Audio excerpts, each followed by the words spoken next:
Our guest today is a young lady who went against the grain to start a successful furniture business in a male-dominated industry. Her unique taste and keen eye for details has enabled her to sell her furniture at a premium. Ladies and gentlemen, I introduce you, Lynn Wambui. Welcome to Tuzidi na Hustle. I'm your host, Martin Kimathi.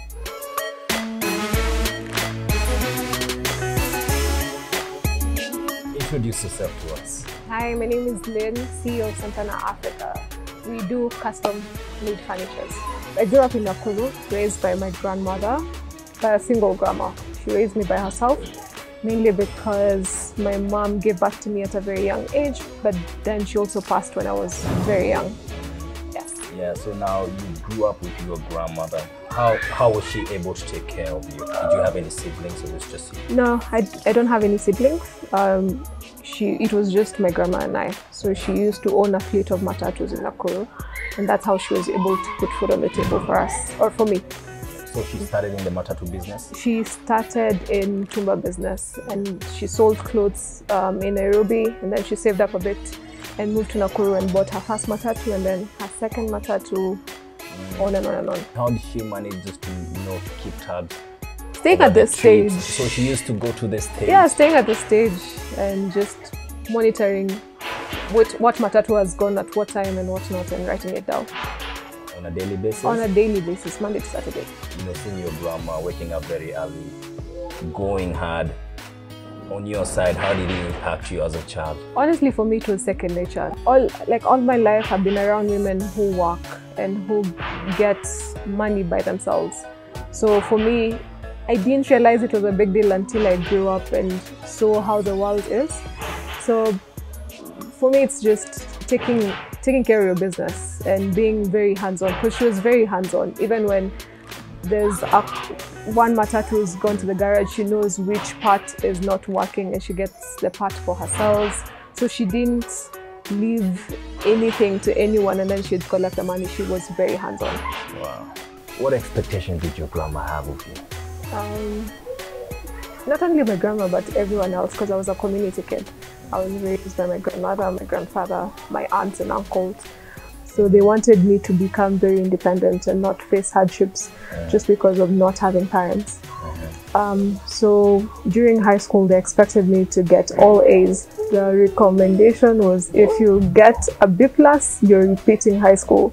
So I had to really work hard to get the A they wanted. And so after that, you joined campus? I joined campus. Did you pick the course that you wanted to? I did not pick the course. I did not pick the university. They all dictated that for me because I wanted to do civil engineering and we already had an engineer in our family. So they suggested I should do project management to kind of complement the engineer in our family. But that's not what I wanted to do. And then what happened after that? And then sadly we lost the engineer in the family. So, oh well. You're still in school? I'm still in school, second year, so I had to cruise through campus. But then when I got to fourth year, that's when I had the reality. I had a reality check. Like, I'm leaving school. I'm almost leaving school. I'm not doing the course that I want. I don't want to do it outside school. So what next? Still in uni, I got my first internship. I think I was around second year. It was the best internship ever. So I used to work with engineers, architects, etc. So I learned a bit of quoting, like creating bills of quantities for quantity surveyors.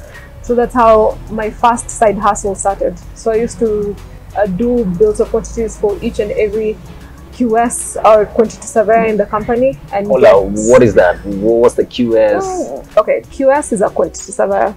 Mainly they do like a quotation on how much a building will cost from the foundation to the roof, how much you need, etc. So that's what I used to do. I'd roughly get about 10,000 per bills of quantity or BQ. Yeah, that was my first side hustle. And then went back to school after the long holidays. And then back home, did another internship. During that internship, I started selling sweaters from Toi and delivering them around Nairobi or even outside Nairobi. Yeah. And how was that process? That was hectic, but it was very interesting because it was my first real hustle. Like how I started is I was broke. I was not being paid enough. But my internship was around 10K per month. And at that time you still have fare, you still have to buy lunch and whatnot. So I opened an Instagram page and took pictures of my old clothes and sold them. But that, I couldn't sell all of my clothes. So I had to figure out what next to sell. So on Instagram, there are very many clothes. Most of them are repeat, but no one was selling sweaters. So I had a sweater plug on at Stray Market. So I used to take her pictures of a new stock, post them, and then go for them after internship, and then deliver them to clients. For how long did you do that? For about a year. Yeah. And then you realized this is not what I want. Yeah, I realized it's not scalable, and I had to figure out. I was almost finishing school, so I had to figure out what next to do or what business to start that is scalable. I gave myself 30 days to come up with a scalable business. So each and every day I used to write a business that I can do and that is scalable, however small, if it's like Mama Mboga, or if it's a construction company, if it's selling tumba, or if it's having a boutique, or if it's selling shoes or importing items. So furniture was number 15. So after that, I gave myself another 30 days to come up with a name, to find fundis, to find a client. How did you come up with Santana Africa? So I was in a bus with my earphones on, and I don't know if you know Carlos Santana. Who doesn't know Carlos Santana? Yeah, so Santana had a really nice ring to it. So I added Africa, and that's how Santana Africa was born. So it wasn't, my grandfather is not called Santana or anything. So I went on Ngong Road and found a fundi. I explained to him what I'd like to do. I didn't have a workshop or anything. I don't even have tools. I didn't even know. So you didn't even know any specific shop. I didn't even know the difference between mahogany and cypress. So I told him, this is what I'm planning on doing. I don't have any money, but I am good with marketing.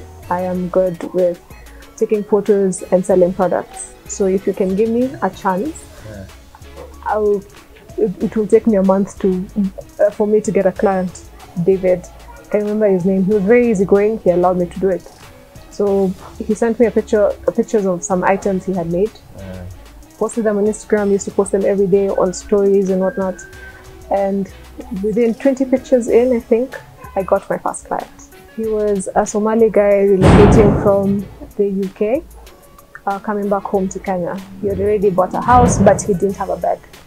So, and he didn't want to sleep in a hotel. So he had to figure out, how do I get a bed? So he found my page, DM'd me, told me what type of bed he wanted, the kind of design, the kind of wood and everything, gave me all the details. I told him I needed a deposit to start, and he sent me the deposit through PayPal. And that's how I got my first client. We did the bed. Within a week or two, it was done. I delivered, sent him a picture, he sent the balance. And when he came back home, he had a bed to sleep on. He doubted me at first. He was a bit difficult. But yeah, we made it work. And I ended up furnishing his whole house, referred me to his friends. Yes. How did you come up with a marketing strategy just to make people believe this is the actual thing that you're selling? It's always a challenge. For sure. The key is to take pictures of behind the scenes. So taking clients through bought material, we are joining. This is how maybe the bed looks like before it's varnished. This is the varnishing process. This is the finished product. And that way people trust you. Like on my Instagram page, you'll never find a picture posted from the internet because you're deceiving people. Like, just show people what you can do. Tell us about the challenges you went through. I had 3 main challenges: dealing with fundis, dealing with clients, and quality control. Dealing with fundis mainly, I'm a woman, I'm young. It's really hard to be authoritarian and for people to take you seriously. Like, this is work and you should respect that. Dealing with clients also is in the sense of work boundaries, that you can't call me at 1 a.m. asking about your bed. And also working from Monday to Monday, not getting a break or feeling like you do not deserve that break. Quality control, again, I had not dealt with wood before, so I just learned quality control the hard way. Going with furniture, and then the client sees flaws, and then I have to get rudisha it back to the workshop to redo it because it's not the best quality as I had advertised. The one that I can never forget is being surrounded by 7 guys, almost being bitten because they did a shoddy job, and I had to tell them to repeat it, but they wanted payments before they could redo the job. But also I had not been paid by the client, and also you have to look at the deadline, and it was around 8 p.m. on Ngong Road. That was one experience I'll never forget. And how did you handle that situation? I called a friend, asked him to bail me out. I paid them and had to look for other people to fix the issue. Tell us about Santana Africa now. You have a business that's growing. What happened? I used to have fallouts with the fundi, mainly because of the disrespect. So I had to come up with a plan on opening a workshop for myself. On what basis? Just, again, I'm female, I'm dealing with an older guy, someone who has been in the business for the longest time, even longer than I am. But also I have a niche or specific clients that I want to serve, and specific clients who know what they want. So if, for example, if I correct him and tell him like you haven't done the sanding properly, or this wood hasn't been planed properly, they get really angry. And at that time you can't really do much because you don't have the money to start. So you have to just calm down and think through it. And that's how I saved up and started looking for a space, which you see now. Coming up on Tuzidi na Hustle. Okay. Now I need How are we looking? How are we looking here? Yeah, well, I'll give you a 5 out of 10. Out of 10. Okay. So to do, you need to fill in the spaces. You fill all the holes, yeah? Yeah, fill in the holes.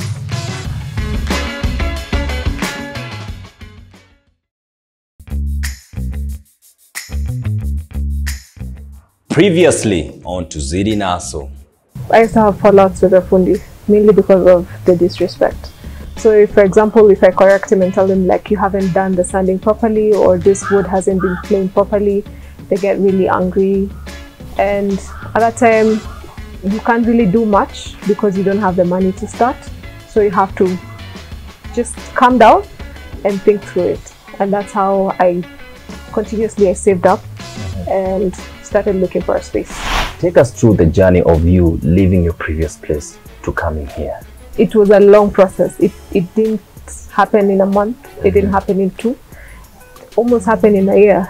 Just deciding I won't take the disrespect anymore, but also I have orders coming in. I do not have a location. I don't have fundis. So just, you have to be patient. So I was patient. I saved up some money in each and every order that goes out and started looking for space. So how I find the space? I mapped out where my clients are and what is it, because I didn't want to be on Ngong Road as well.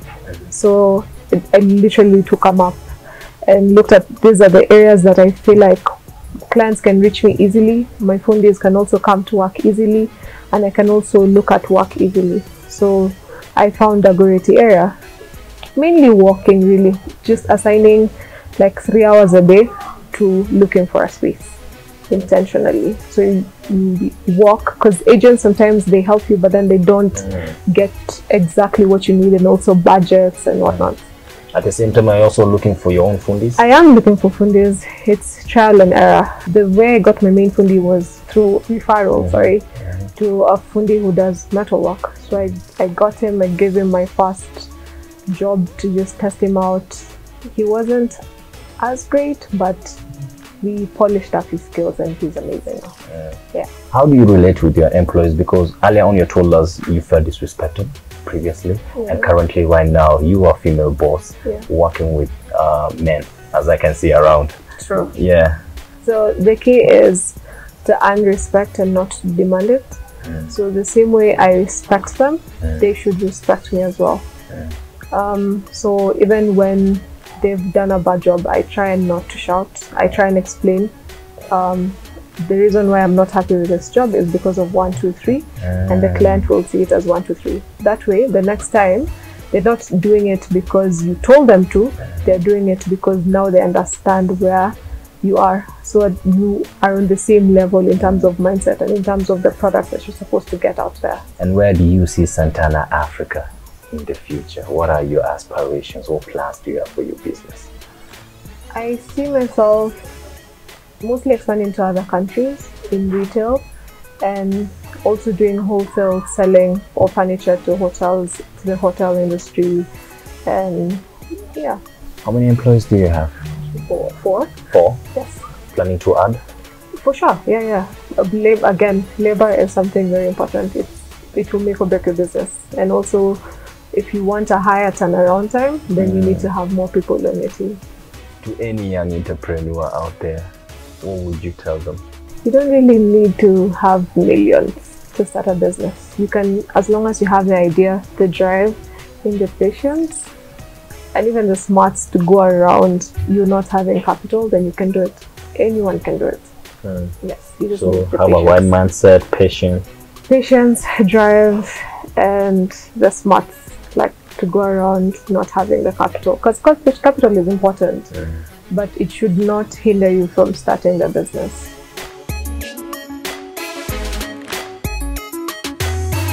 It is time to secure the bag. This is where I normally get into the shoes of my guests and I do what is it that they do. You know, I get into their hustle and learn one or few things, and you guys get to rate me. And today I don't know what is it that Lynn has to show me, but I'm super excited. I hope you guys are ready. Let's go see. Lynn. Hey! It's time to work. What's my challenge today? So I need you to sand this telephone table. You're supposed to sand it according to the grain, like following the grain. Okay. Yeah, so the all of it? Yeah, all of it. Here we go. Sharper. Oh, you have to go harder? Yeah, go harder. Okay. Now, how are we looking? How are we looking here? Yeah, I'll give you a 5 out of 10. Out of 10. Okay, so what you do, you need to fill in the spaces. Fill all the holes, huh? Yeah, fill in the holes. This is sawdust, so I need you to fill in every hole? Yeah, the spaces and let it dry. All right.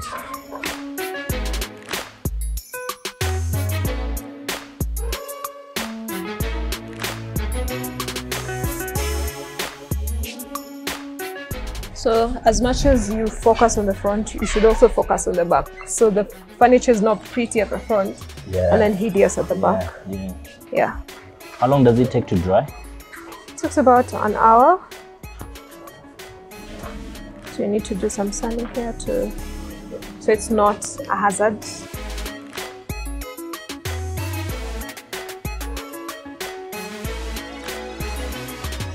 To a pro, how long will this take? Maybe until, it's 11 now, maybe until 3 p.m. Hi. For you, maybe until next week, because at the rate you're moving. All right, we'll keep going. What is the importance of this? Well, you want a smooth furniture, right?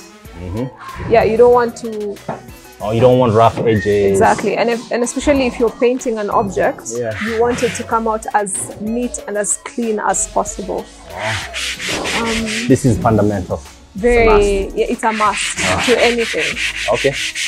Before you varnish, before you paint, because it's one thing to join furniture, but then the finishing is a very important part. It's what brings out the beauty in the furniture. Otherwise, it's just wood joined together. You know, this thing is hard. Shout out to anyone who makes furniture. Did you have to learn to do this? I had to learn the process. Oh, the process? Yes. So that way, no process is skipped and there are no shortcuts into making our furniture. Are you okay? Yeah, I'm good. It's super tiring. So how do you know like it's smooth enough? Touch it. Is it? Is it? Just be honest with yourself. Be honest with yourself. It's getting there. Because you see, if you varnish it, the grains will come out, and you will see the roughness in furniture. You want it to be as smooth as possible. I don't think you can get smoother than here. Are you sure? 100%. Okay, 90%. Okay. Okay, for your first time, I'll give you a pass. But we can't deliver it like this. We still have to work on it ourselves. So, since you couldn't do this one. Okay, how many marks you give me on this one? Well, it's not even complete. So I'd give you a 4, but let me give you a smaller project. So this is much easier? Yeah, this one's much easier. It's much smaller. So to start with, before I decide to give you a job or not. So I have to start sanding it first? Start sanding with a heavier grit. Sand it following the grain. And then you apply varnish on top until wait for it to dry a bit. Pangoza with this to remove the dust, and then move with that one, the smaller grit. And then apply varnish. Alright, let's try this. Apply varnish. Wasting. You're pouring it. So you do? Yeah. So now we've varnished the upper part. We have to give it 5 minutes to dry. And then you'll probably sand it again. And then I'll do it again. Yeah. Wow. Okay, so wait for 5 minutes until it dries, and we're back at it again. If you guys can zoom in, you can see like I have a wound. Can you see it? Yeah, I can see that. I've scratched my finger. Sorry. Yeah, but it was such an exciting experience. Yeah, sweat, blood and tears. Sweat, blood and tears. So far I've finally finished. How would you rate me if you were to buy this, or if you were to hire me? I wouldn't hire you. I'd give you an internship though. Yeah? It's better. That's from somewhere. So this I'd give you a 4. And then this I'd give you about a 7. Out of 10? Yeah, 7 out of 10. So this is my best work. Yeah, because it's still a bit rough, but it's your first day, so. But it looks better. I don't know if you guys can see the colors, how they're popping out. The green. Which other color is there? Do you know what wood this is? No, what wood is this? Mango wood. Oh. I really like it. Very many people like it because of the grains, and also because it's not as rare as cypress and mahogany. No. Yeah. Okay. Okay, how would I pay you this? I'd buy you lunch. Yeah. For 1 week straight, eh? Because someone else has to come and redo it for you, so I have to pay them to fix your mess. Yeah. So a lunch for me. I'll buy a lunch. See, that's enough. I mean, you have walked for like 30 minutes. So. Okay, so I'll get a free lunch and more lessons. And more lessons. And more lessons, yeah? Experience. So I'm being paid by experience. Literally what's happening. But hey, mad props to anybody, you know, who's in this profession. This actually requires a lot of skill. It does. Yeah. It does. Skill is important. I've learned so much today. Let me go for my lunch. Let's go buy me that lunch. Bye. Our guest today has shown that you can make lemonade out of lemons handed to you by life. She has shown that with hunger to succeed, resilience, and unwavering belief, you can turn an idea into a thriving business. This has been To Zidi na Hustle. My name is Martin Kimathi. Thank you for watching.